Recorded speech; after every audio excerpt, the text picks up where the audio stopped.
All right, welcome everyone to the Regional Parks and Trails Committee meeting. We'll start by acknowledging with gratitude to the Comox First Nation on whose traditional land we're gathering today, and thinking of the herring spawn that is on its way and all of the wildlife that is awakening to spring. We have no delegations, no resolution status reports, but we do have a report to receive. This is the report dated February 20th, 2025 regarding further information for Service 625 Regional Parks and Trails 2025 proposed budget for receipt. Moved and seconded, and that passes. And I believe at this point, I turn it over to staff. Thank you, Chair. Yes, Lucy Wacharek, our Chief Financial Officer, will be introducing this report and is supported by Kelly Broughton, Manager of Financial Planning Services, and Mark Harrison, Manager of Park Services. Good. Lucy, over to you.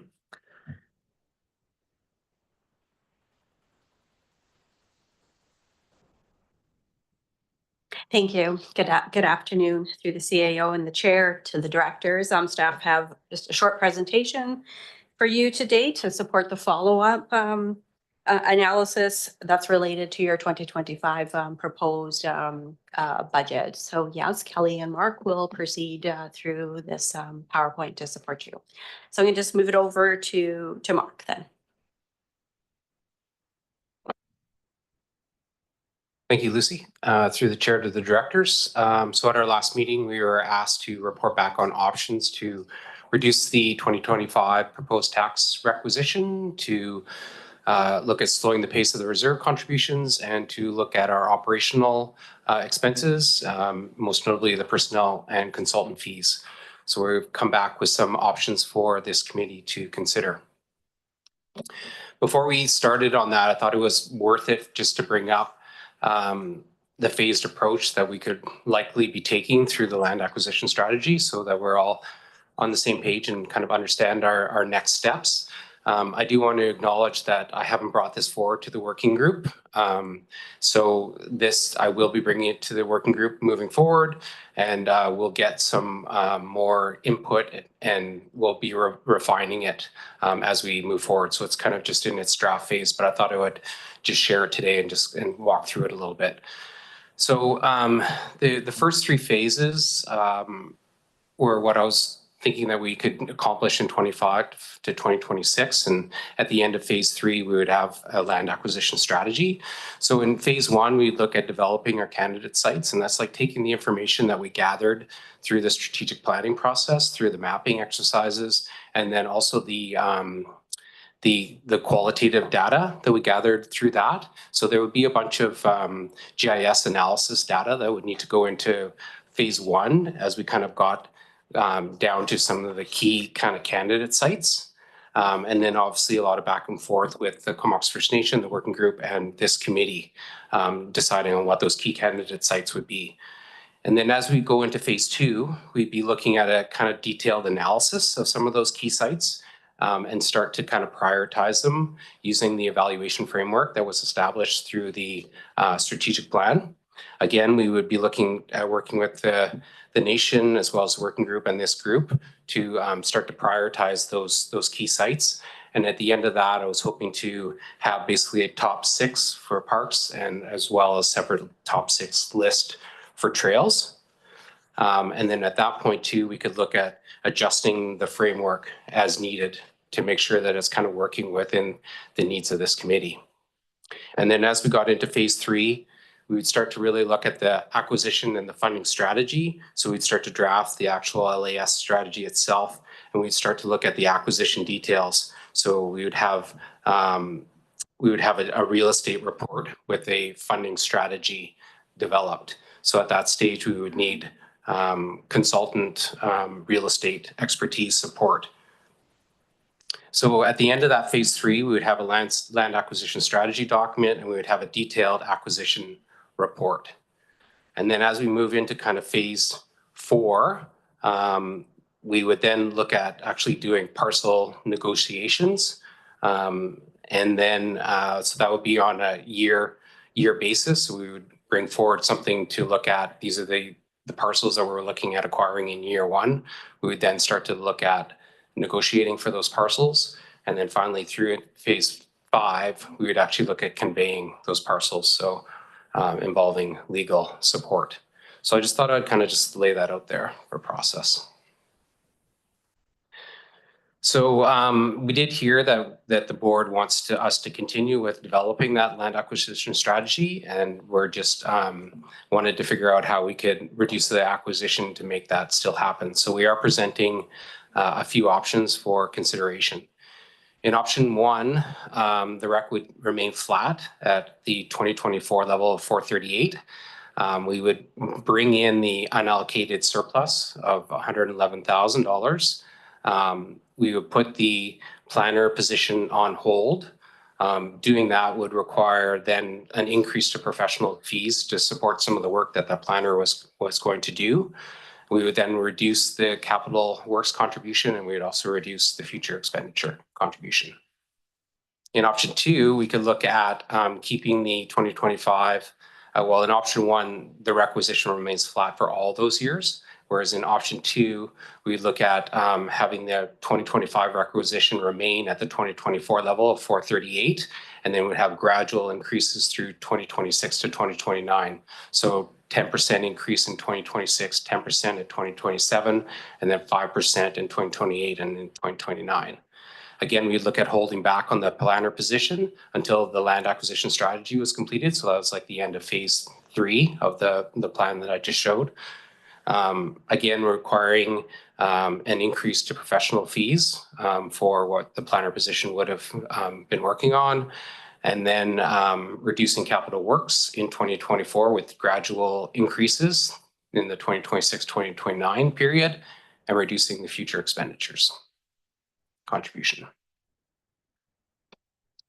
So our projected budget to actual results in 2024, we have a projected surplus of $156,720. That is made up of $45,000 approximately in allocated funds that would be a carry forward for the land acquisition strategy. That's professional fees. And then we have $111,000 in unallocated savings from the personnel costs because we didn't bring on a planner, and operational activities of $19,000. So that's where the $111,000 comes from. This is hard to see, but here's the proposed amendments in option 1 and option 2. Within option 1, again, it looks at the acquisition, the requisition, remaining the same throughout the whole 5-year period at 438. What that would result in, the differences, which you can see in the bottom, is we would move in the one-time surplus of $111,000. We would reduce our personnel and human resources costs by $30,000 approximately each year in 2025, 2026. We would increase our professional fees by $15,000, and it would result in a net contribution to reserves of less than $16,000 for 2025. And in option 2, we would be looking at a REC of 438 in 2025, so it's the same as 2024, but then looking at increases over the years of 2026, 27, 28, and 29 with 10% in those first 2 and 5% in 4 and 5 years. What that would do is result in personnel savings of approximately $30,000 in the first few years. Again, an increase of professional fees in the first year, and then a reserve contributions net decrease of $124,000 because that we wouldn't be bringing in that one-time surplus.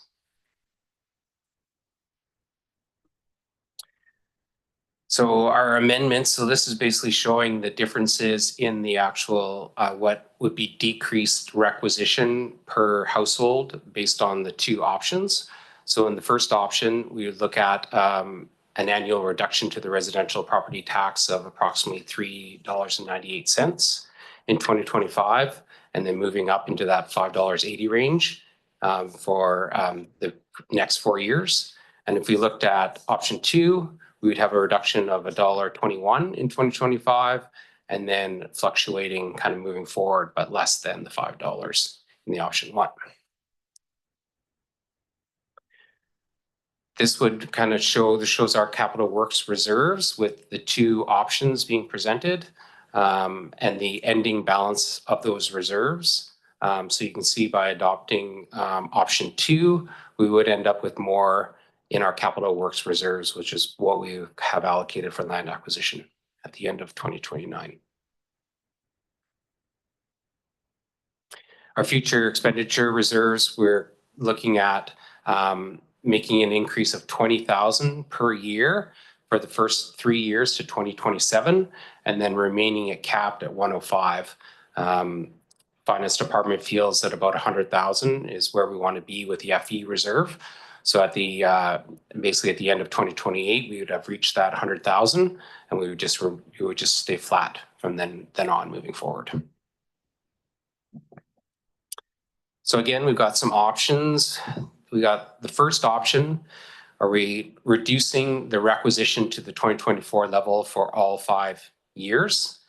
We use an allocated surplus in 2024 to reduce that, that requisition. We also reduce our human resources for 2025, 2026. And we increase our professional fees, and we reduce slightly our reserve contributions across those 5 years. And in the second option, we maintain the tax level of 2024 for 2025 at the 24 levels, and then gradually increase it. We focus on developing the LAS through the use of professional fees by reducing personnel dollars and human resources, and we reduce our reserve contributions. And then option 3 is we just maintain the levels at 2024, the tax at 438, so our 24 levels, and we just reduce our reserve contributions accordingly, or we can look at approving the proposed budget. So I just do want to say that when looking at removing the planner position, what that will do is it will increase the timeline likely for delivery of the land acquisition strategy. The reason that we're proposing removing the planner position rather than consultant fees is that we're going to need consultants regardless throughout the development of the land acquisition strategy. So it makes most sense to just bring a consultant on board. So that's the timing, but it is good to note that the timing will increase without the planner position. So we are recommending option 2, maintaining the tax at the 24 levels, then gradually increasing it, and shifting the focus of the development of the land acquisition strategy to consultant services, and then looking to reduce our FE and capital work reserves accordingly. Happy for any questions. I'm not sure if finance, if you want to jump in, if you had anything, if I missed on that.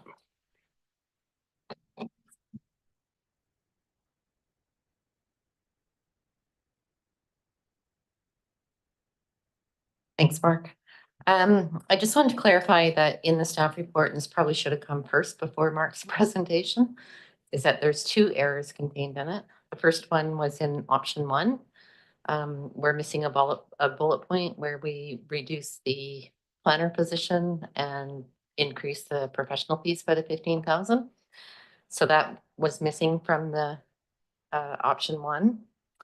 And of course, mistakes come in multiples instead of just once. And when we got to the reserve contributions, that difference was subtracted from the reserve balances instead of adding. So there's a difference between the schedule shown in the staff report on page 6 for option 1 and what the slide show for the ending balance for option 1. All right. Thank you. And we will open up for questions and comments, beginning with Director Arbour and then going to Director Grieve. Yeah, thanks. And thanks for how staff turned around the options this year. It was really good at ESC and it's good today, and the mistakes happen. That's fine. Thanks for correcting them even after. Yeah, I'm definitely on the side of the lowest option. So was that be option 1, I guess? That keeps it, yeah.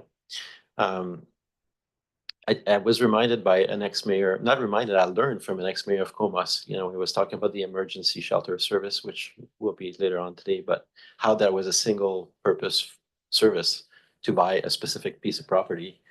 And the inception of this service, it is very much alike. I think when, you can come up with 6 targets for parks and 6 targets for trails. But with a 66% threshold at this commission, there's one site that's going to work. And we all know which one it is. So for me, and I think we're not going to get a lot of buy-in in this service from the service participants until we've actually made headway on that site. I think everything else will be really hard to build consensus around. So that's why for me, I would say, let's just keep this on the low burner and try to get that deal at some point. And then after that, maybe we'll have some goodwill and, a key piece in the portfolio that we can build from. I think that if I was going to come here and talk to the board about securing a big piece on the Trent River, I'd get laughed out of the room right now, right? Based on the state of collaboration in the region. So, right? So I'm just being really pragmatic. I think that's my view. So I would just keep it on low burner and carry on that way. Thank you. And Director Grieve. Thank you very much, Madam Chair. My question is through the CAO to staff regarding the mill rate, which is 0.1382 right now. And I'm just wondering, what is our maximum requisition in this service? We'll look it up. 1 sec. We'll look it up. Okay, the reason being because, these kind of situations where you have to act fast to acquire a piece of property that comes up is basically an emerging situation, and it's not something you foresee coming until it's right on top of you. So, a lot of it is just opportunistic. So my question would be, what is our maximum requisition? Because, the big plus of having this service is our borrowing capacity. We can go to the MFA and get money at prime plus a penny or whatever. And that's the big ticket. So if something does come up, we actually have the wherewithal to go and grab it.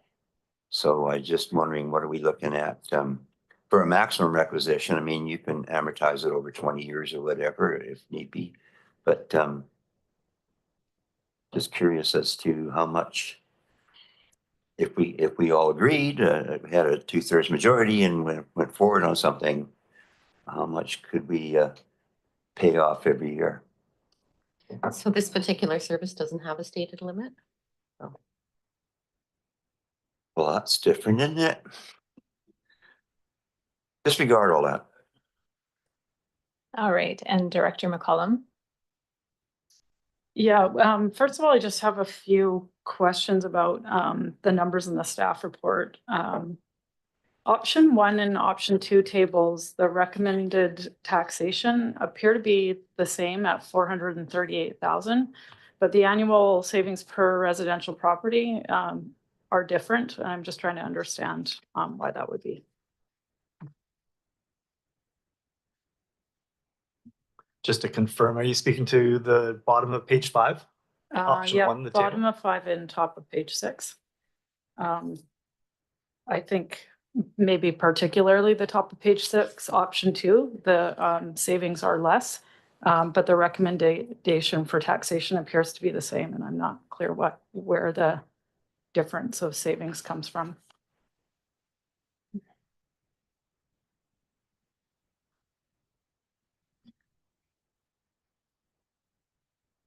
Just through the chair, the recommendation for 1, we have 438,000 across the whole 5 years. For option 2, you're focusing in on 2025.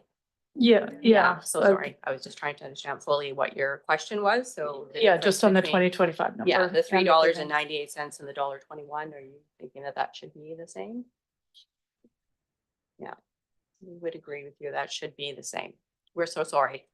We apologize for the errors. It's like we're saying, it's such a short turnaround time for us to get this to you in the 4 days and holidays in there, but no excuses. Anyways, yes, so that should be $3.98. Yeah, should be the same. And then looking Further down. at further down the same page, the next set of tables under reserves in option 2, the 2026 balance in option 2, the recommendation ending is 17,000. I think that has to be an error because I thought the option 2 was where we were having an increase in balances. So I'm wondering what the actual number is for the end balance for 20. In the slide that Mark had in his presentation, it was, I think, 400,000 or something like that. That figure should be 517,884. Okay, I thought there was maybe a digit missing. Thank you. Thank you. I was missing the 5. Okay. Is it okay if I have Yeah, go ahead. state some after I'm done with my clarifications? So if we went with option 2, which of the options presented, I'm in alignment with what staff have recommended. My concern when and I recognize that there has been differing opinions and direction provided. So personally, I actually would like to see a slight increase in the requisition. What I wasn't comfortable with was increasing the staff position. I would rather see the focus go toward reserves. So we are in a place to do property acquisition in a shorter amount of time. And I do recognize that the land acquisition strategy is a critical piece, but it's also just even based on the supplemental information that was provided, that it is a process that will take some time. And while we do need to do that work, we also need to find ourselves in a position that we could execute that strategy when we get to that part in the timeline. So I have 2 questions around that. One is our work plan in alignment with what our financial plan is laying out? Because we're looking at beginning negotiations potentially on land in 2026, but we would also only have reserves of $400,000 or $500,000. And I'm just wondering if those 2 things would really fit together, if it's feasible that we could do that. And maybe that was partially answered by Director Gray's question, and that there's always the option to do borrowing. So maybe it's not that critical, but I'm curious to hear what staff thinks around that.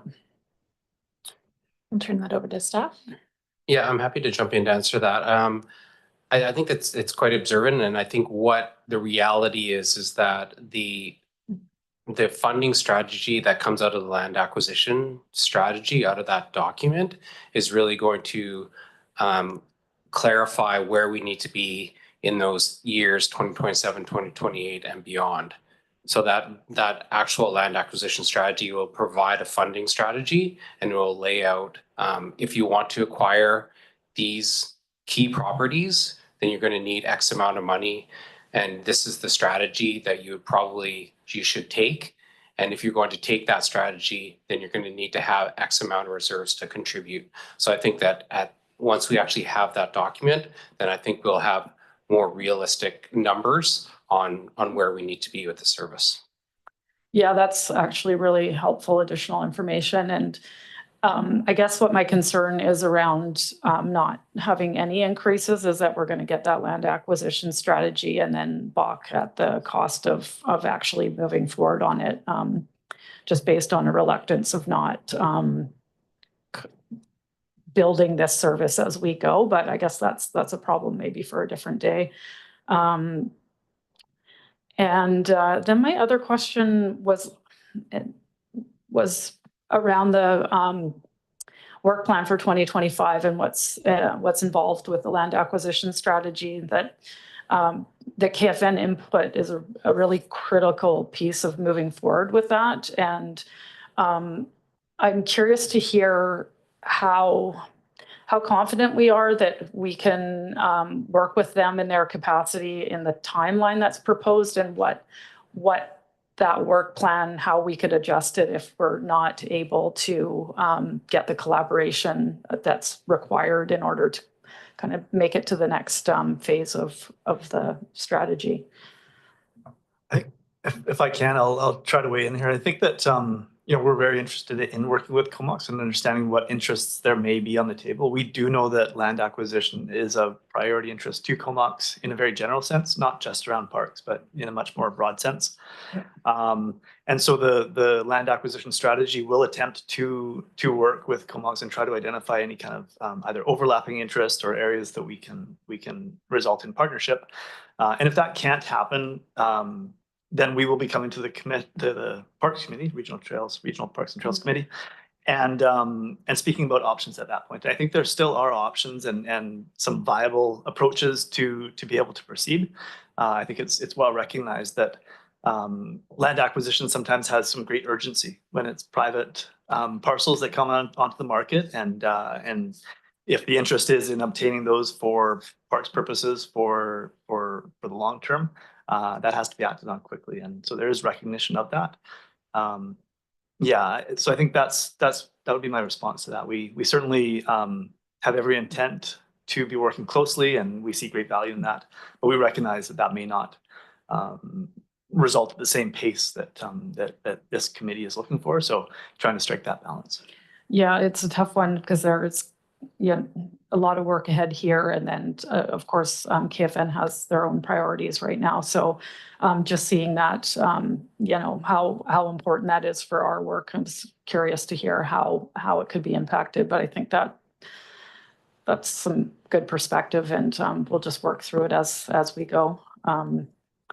But yeah, I guess I would lean toward option one, but I know we all have different perspectives on what the priority here is, but I think year over year, no increase in this requisition to me is, I think it's a little bit too conservative in what we'd like to achieve, but I'll leave it at that. Thanks. Thank you. Let's move to Chair Brown online. Hi, thanks, Chair. Thanks for stepping in while I fever it out here. And apologies if I'm fuzzy, but is there a timeline? It's just the year for the land acquisition strategy? That's the timeline we've given it? I think a lot of it is going to depend on the engagement process with Comox First Nation as we kind of work through that. As we have it laid out right now, it's 2025 into 2026. If we remove the planner position, it's definitely going to increase the timeline. That'll push us into 2026, I would imagine. But it's hard to know for sure at this stage. Yeah, exactly. Okay, that's what I was thinking. So I guess my concern is while we're working through this land acquisition strategy, is there a way to adjacently move forward on something should an opportunity arrive? I understand that the land acquisition strategy is pivotal for moving forward with the service, but I also think that land acquisition opportunities do pop up, and then is there a mechanism for us to do that without the strategy in place? Yeah, and then as we're developing the strategy, is it possible to build in flexibility for the same reasons? So if some other opportunity comes up, I know we're all focused on a particular reason for the service, but there may be very good other options that come up prior to that. And how would we deal with those while we're in the middle of our land acquisition strategy? Yeah, I can jump in on that. I think through the strategic plan was clear that we need to be opportunistic with this service. So I think the land acquisition strategy would lay out our key, what we think are our regional pieces that we would really look for in our regional park and regional trail, but it doesn't mean that we can't act on anything else. And those opportunities could be brought forward to the Regional Parks and Trails Committee for consideration. So I think even just with the strategic plan in place, we could still be opportunistic, and we could still bring considerations to this committee for consideration with the under that 75% acquisition threshold. Okay, great. Can I keep going, Chair? Is someone else waiting? Yeah, we've got 3 folks waiting and we've got about 15 minutes left. Okay, I'll let somebody else speak first then. Okay, great. We'll move over to Chair Cole Hamilton is next. Great, thanks very much, Chair. I think a number of the questions that I was going to ask have now been answered, and I am leaning at this point towards option 2. But the question I was going to raise is I know that staff have been doing a lot of work revising budgets, and it's been a busy couple of weeks. But given that there are a few different challenges with this, I'm just wondering if there's any interest in perhaps referring it and to the next meeting and just being able to have the staff report updated to just account for the various factors that we've been talking about. And I'll probably just leave it there and see if there's any other interest in that possibility. I think all I would say to that, and Lucy would probably echo this, is that your next March 11th is the next committee and board meeting date, and that is also the date that we would be bringing forward the financial plan for 3 readings. And so it was intended that today is the day to make these decisions on the recommended budget. That said, if the committee wants to schedule a meeting for next week, a special meeting, that is entirely possible, but I wouldn't want to see that meeting happen the same day as the bylaw readings. Thank you. Director Morin. Great, thank you, Vice Chair, Acting Chair. Well, just going back to the comment about, I totally see the challenge that we have in reaching consensus, but I'd be thrilled to see some land acquisition in the Trent River area. Just saying, and it's a beautiful piece of paradise there. My question is a little bit different, and it's around, this is the first time obviously we've seen the kind of the phases fleshed out, I believe, which I think was really helpful to get a picture of what this strategy would, what these phases would look like going forward. I guess my question is around all of these phases obviously involve looking at land, which is generally in camera. So I guess I'm wondering how much of this committee work we will be able to be open to the public, and how we navigate that, particularly when there is so much attention around transparency. We've seen that many times in the last while, and even when we're being as transparent as we can be legally and otherwise, there's often criticism that we're not transparent. And I see all these phases, I mean, developing the sites, that in itself, all of these phases would be confidential. So I guess I'm just curious how we navigate that. And I don't know if anybody knows in other services like this in other communities, how they navigate that piece around the importance of transparency to the public. Thanks. I think we're going to ask Doug DeMarzo to come to the table for this one.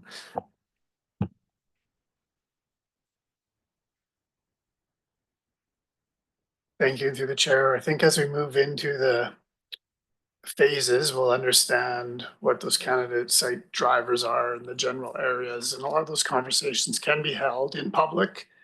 And some of the public feedback we get back through the open houses and otherwise from a general perspective of where I think a lot of that can be held in public if the Rec Commission desires to be there. Of course, once we get into the actual parcel negotiations and other types along moving to that acquisition phase, basically phase 4 and 5, staff would likely recommend that's all in camera because there's a lot of private interest at that point.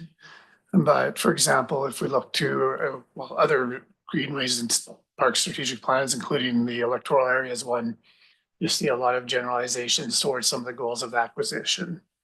And that's a public facing document. So I think 1, 2, and 3, there might be times we're in camera, but I think, if this Rec Commission wants to be public with that, it is possible. Thanks. I would just, I would just encourage that whatever we can do to involve the public as much, and obviously those generalized areas, our general, but I think whatever we can do to engage and inform the public with what we're doing is really important right now. Thank you. Thank you. And Director Hardy. Yeah, thanks.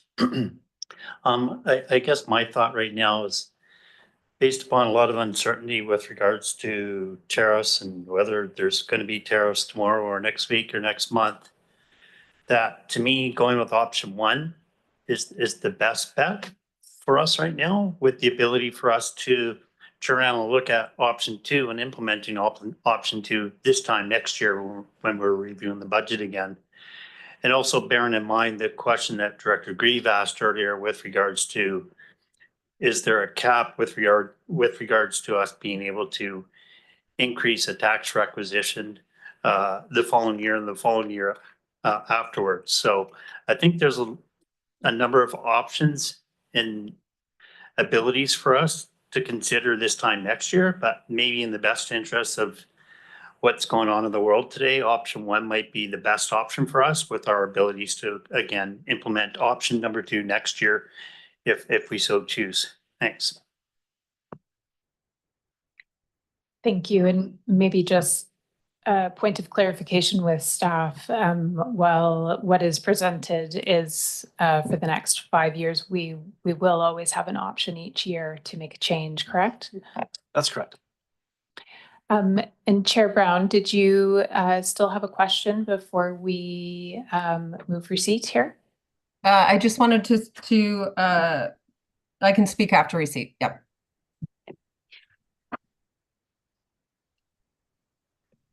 If I am, oh, do you?